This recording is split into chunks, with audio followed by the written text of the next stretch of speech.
guys? Tomboy601, and it is patch notes day, and let me tell you, this is a big one. In fact, after my first glance at the patch notes, this was my reaction. You did. You crazy son of a bitch, you did. Yeah, it's a big one. So let's just go ahead and dive on in. First things first, headlining the whole thing, Italian battleships are in early access, and we get SAP, but not really. There's one little downside on this one. So are you brave? Because early access Italian battleships are only for courageous captains. You get any of the 4 listed below in dedicated Italian battleship regular and big crates. The guarantee system is active for the big ones. A ship drop will occur at least every 20 containers. Tier 4 premium battleship Julius Caesar, Julio Caesar, is also available in the big crates to further expand your forces. And the Tier 7 Vitro Veneto is arriving the next update to mark the branch moving into the tech tree. Tier 3 will be Dante Alighieri, Tier 4 will be Conte de Cavour, Tier 5 will be Andre Doria, and Tier 6 will be Francesco Caracciolo. I'm not an Italian, guys. I'm not good. I can fake it sometimes. Anyways, the new line brings a new mechanic, semi-AP shells for secondary battery guns. These new shells deal high damage when penetrating armor and no damage in the case of ricochets or no penetration. SAP shells do not cause fire or splash damage, and due to detonation on contact, they're unlikely to score Citadel hits. If you're looking further into expanding your Regina Marina range of ships, don't miss a discount on Italian premiums during the first week of the update. There are, of course, some icing on the cake. The all-new cruiser that will be coming, while the BB Roma will be coming back too for 750,000 GXP. But we'll talk about some of those later. Next, Azur Lane Wave 3. So if you watched the leak video, it seems everything in that leak has been confirmed, which is very exciting. The wait is over. The reinforcements are here.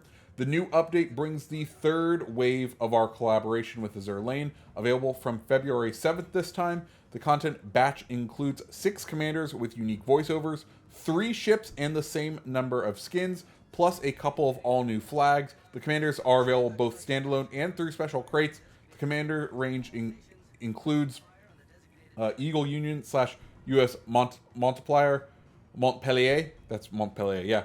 Sakura Empire will have Azuma, Shokaku, and Yukikaze.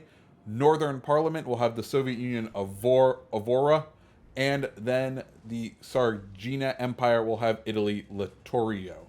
The ships and skins are connected to the same characters. The ships arrive with the likes of Cleveland-class Montpellier, Yukikaze, and Avora, while the skins are presented by Azuma, Shokaku, and Littorio. The Littorio skin will go onto the Roma, which once again will be available for 750,000 GXP. Importantly, 2 ships are different from their prototypes. Montpellier turns quicker but shoots slower than the Cleveland, and the Azur Lane Yukikaze differs quite a bit betting on her main guns. They traverse and reload faster, while her torpedoes have increased range, but are slower and easier to spot. So I do like them changing up the stats on those.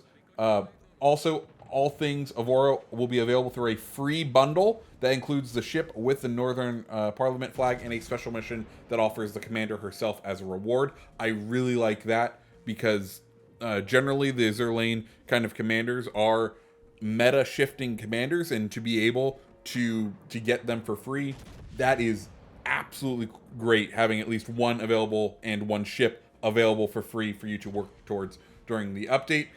I don't have any idea as far as what the skills are going to look like for these guys, so I don't know, but we'll definitely be covering those on the channel when they come out.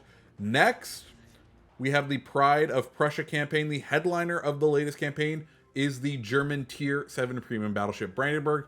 It is a close to Bismarck class, but has more guns, coming in with a total of 12 pieces of 12-inch guns. She also has more secondary turrets. That's a lot of firepower. It's going to be a 100 milestone campaign over 5 weeks. So if you don't buy the Admiralty backing, you can expect 50 common boosters, 15 Type 1 camouflages, 15 Type 2 camouflages, 15 Type 3 camouflages, 6 Regina Marina camouflages, 235 Commander XP, 600,000 credits, 5,250 global XP, 11 promotion orders, 1 insignia, 1 commendation, 7 days of premium account time, 5 Italian battleship crates, 1 Italian battleship big crate, 1 German commander crate, 1 patch symbol, 1 patch background. And then if you choose to purchase the Admiralty backing, you can expect 50 rare boosters, 25 Type 1 camos, 25 Type 2 camos, 25 Type 3 camos, 15 Regina Maria camouflages, 160,000 Commander XP, 2.4 million credits, 19,500 global XP, 29 promotion orders, 3 insignias, 3 commendations, 750 doubloons, 9 Italian battleship crates, 4 Italian battleship big crates, and then, of course, the German Tier 7 Brandenburg. And now, the actual big news of the update, because that's all small potatoes compared to what's next. Cross-platform divisions and friends lists are here, guys. Huge news for this game. So you no longer need to persuade your friends which console is superior just because you want them to play with you. We're introducing cross-platform divisions and, of course, friends lists. Those are going to work exactly the same way as they currently do, but just make your friends from the other side eligible to add so you can play together. Please note that this feature does not cover mobile devices while that version of the game is in testing phase. Keep an eye on our blog to stay tuned, which is huge news, guys. I cannot believe, and I am so excited for this, being able to play with people from the other platform. I do look forward to being able to play with my fellow CCs and those of you out there on our usual stream nights, because yeah, this is great news. Next, Ranked is back, and you can 1v1 me, bruh. That's right, we get 1v1 Ranked. No carriers, 5 seasons, with the ship tiers ascending each season from Tier 3 to Tier 7. Great prizes, including steel. That's all. Get out there and prove you're the best duelist. Importantly, the ship type matching will allow for any combinations. So you can absolutely get matched in a cruiser against a battleship or a destroyer. You can either try to maximize your ship's built-in proficiency and make sure you're always on top with a disadvantaged type, or go for a balanced survival build that makes up for some that might have some answers for all comers. Expect detailed information to be revealed down the line in a blog post that will include a breakdown of the prizes. So yeah, that's exciting. I'm also slightly terrified for like the Paolo Emilio, because even with radar, I think you could still pretty much charge and get off those torps and win. I think Paolo's gonna be maybe my main strat on Tier 7. Anyways, from that, we now have 2 new ships in the Bureau, or 1 old friend and 1 brand new ship. The first is Minotaur, will be coming to the Bureau. Of course, if you already own that cruiser, you can get 50 million credits if you research her. So if you bought out the last campaign and you need some money to buy some Tier 7 ships, let me tell you, there's 50 million credits waiting for you in the Bureau. The next ship, and the one that I think is the most interesting way that they're doing this, the Tier 7 aircraft carrier Kaga will be coming. So bid your warmest welcome to the first Bureau aircraft carrier. Humongous Tier 7 Kaga was an essential part of the Marquis Kido Butai battle group of the Japanese Navy. With her bigger squadrons, she's certainly worth a try if you want to fill the skies with aircraft. So yeah, a Tier 7 aircraft carrier in the Bureau. I do like what they are doing with that. It's going to take a little while to get it in. If you don't feel like you want to have a premium aircraft carrier, you don't need to research it. But it's going to be there, and I am certainly excited to see it come. Also, please note both Holiday Bureau and Dragon Fleet projects are being deprecated as soon as the new update hits. So if you haven't started researching them in your Bureau, just go and research it for 1 minute and then undo it. And that way you have those projects in perpetuity. If you don't do that by the time of the new update on Monday, they will be gone forever and you will not be able to start them. Next, Lunar New Year celebrations. I know there's a ton in this update and it's absolutely crazy. Lunar New Year celebrations. The year of the tiger is here to honor the noble symbol of the turning calendar. We're introducing 2 themed skins, Courage for Loyang and Fury for Huanghua. And yes, Huanghua is a new Pan-Asian ship To be more specific, she's an all-new premium cruiser, and we'll talk about her when we get around to the new ships of the campaign. Dragon, of course, respects the tiger, and he sends yellow and blue dragons as a sign of his appreciation, which I think means the yellow and blue dragon ships, the Miyoko essentially reskins, will be back available for sale. Also, of course, the Loyang will be returning this update for GXP, which you can expect up until March 7th. So let's now talk about the new ships of the update. The first one is Huanghua. It's a Pan-Asian Tier 5 premium cruiser with a smoke generator, torpedo, reload booster, and a couple of other consumables to choose from. For now, she represents the only option to try out a higher tier Pan-Asian cruiser with 6.6-inch guns and torpedoes, as well as a wide choice of consumables, including smoke generator, sonar, torpedo reload booster, and defensive AA fire. The last three occupy the same slot. The ship is truly flexible, so don't overlook her. I, for one, looking forward to this because I believe she's in the same pattern as a bunch of the British ships, so it'll be essentially a British style cruiser. I'm always willing to give a British cruiser, a go. The next one is going to be Gorizia. It is a Italian Tier 6 heavy cruiser of the same class as Zara. Gorizia boasts pretty good armor due to the Washington Treaty limits. She lacks torpedo armament, but has access to exhaust smoke generator or defensive AA. She'll have sonar and catapult fighter, which makes her very versatile. Counter cruiser, and to lesser extent an anti-air pick. One notable thing over on PC, Gorizia does have German sonar, so if we get that, that'll be an interesting thing, because as we know, most Italian battleships don't have sonar, so having it as the Italian sonar would be pretty sweet. Next up, we have Hearts, Gold, and Silver Ninja Contest. So first up, special bonuses for the first win of the update. Playing each ship from Tier 5 to Legendary Tier will be arriving in form of hearts to celebrate the Valentine's Day by showing off affection to legends. The following bonuses are going to be active from February 14th through the 21st, so for 1 week. Tier 4 ships, you'll get 2 of the Italian camos. Tier 5 ships, 1,000 global XP. Tier 6 ships, an Italian battleship crate. Tier 7 ships, 1 promotion order. And Legendary ships, a winter big crate. Additionally, they have permanently set the cost of all existing and upcoming Tier 6 premiums to 12,500 doubloons. What that ends up affecting is Atlanta, Boise, Kidd, Ashitaka, Scharnhorst, Le Terrible, and Charlemagne. And then we have the Silver Ninja Contest, which starting February 7th, send the Wowzle people your best screenshot from this update for a chance to win a ship of your choice from a selected list and a boatload of credits with patches and special flag for all participants. We will select 5 winners with your help, 1 overall winner, and 1 winner for each ship type category, 4 categories in total. Follow the social channels of World of Warships Legends in order to stay tuned on that. Next, we got new maps. Like, this update just keeps coming, and it is delivering some excellent things. So 3 new maps will be added for Tier 6, Tier 7, and Legendary Tier battles. That's going to be Islands of Ice, Shatter, and Warrior's Path.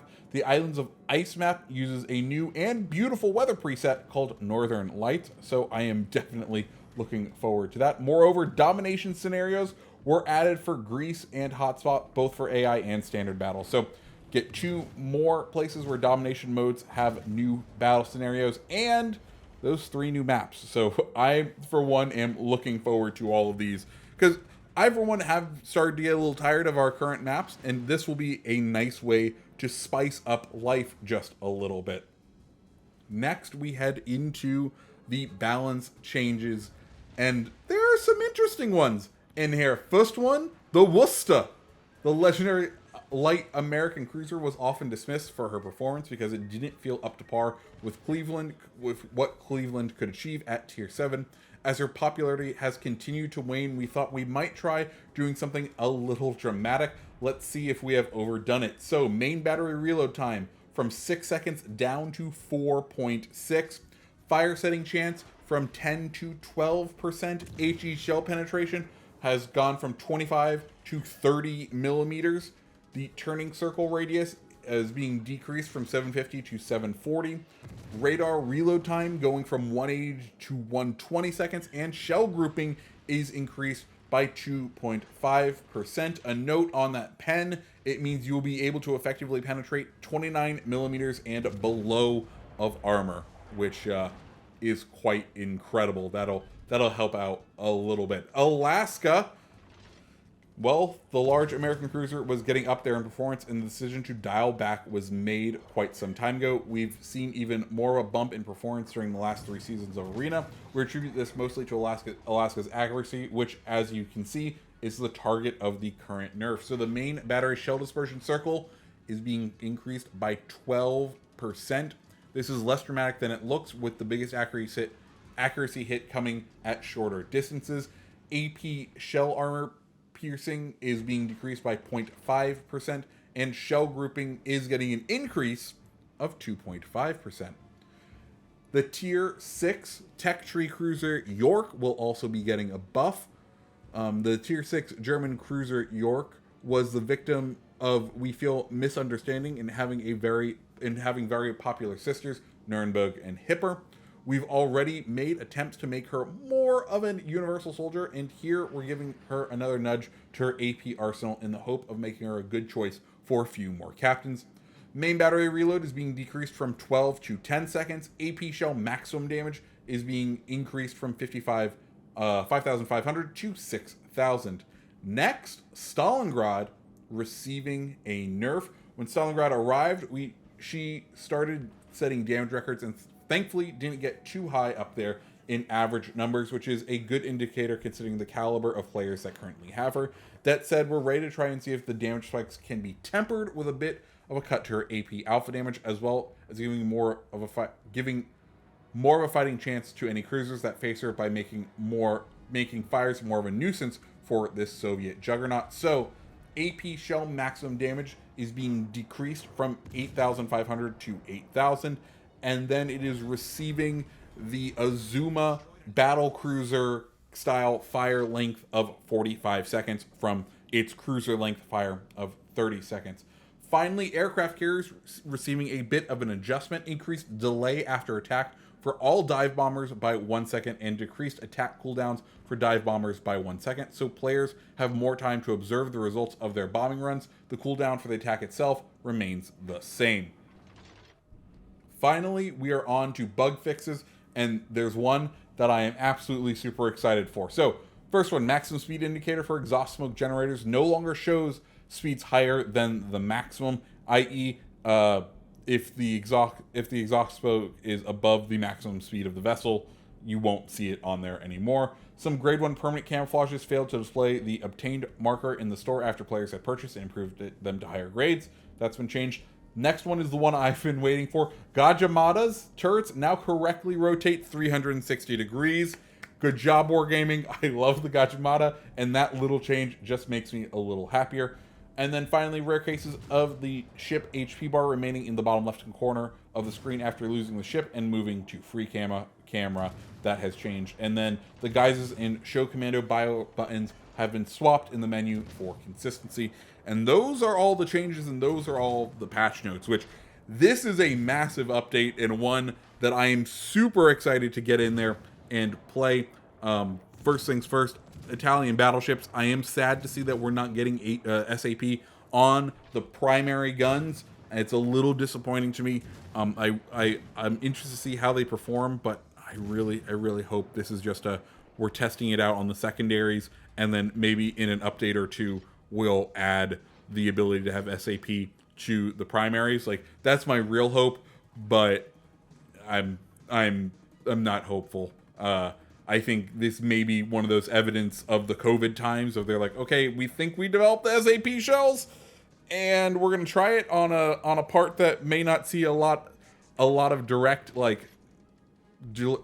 player connection, if you know what I mean. Like, when you fire a shell, you know what it's supposed to do, but you may not notice that if it's in your secondaries. We're gonna kind of track it in the background. I'm really hoping SAP eventually makes their way to the main guns and the primary guns. But beyond that, cross-platform divisions, fun kind of redo of ranked being 1v1, new aircraft carrier in the bureau, the new update ships, the new premium ships seem like they're going to be interesting. Like this is going to be a great update, and I am super excited for it. But also I want to know what you guys think of the update, so let me know down in the comments below. And if you like this video, go ahead, hit the like button, hit the subscribe button, and I hope you have a great rest of your day. See ya.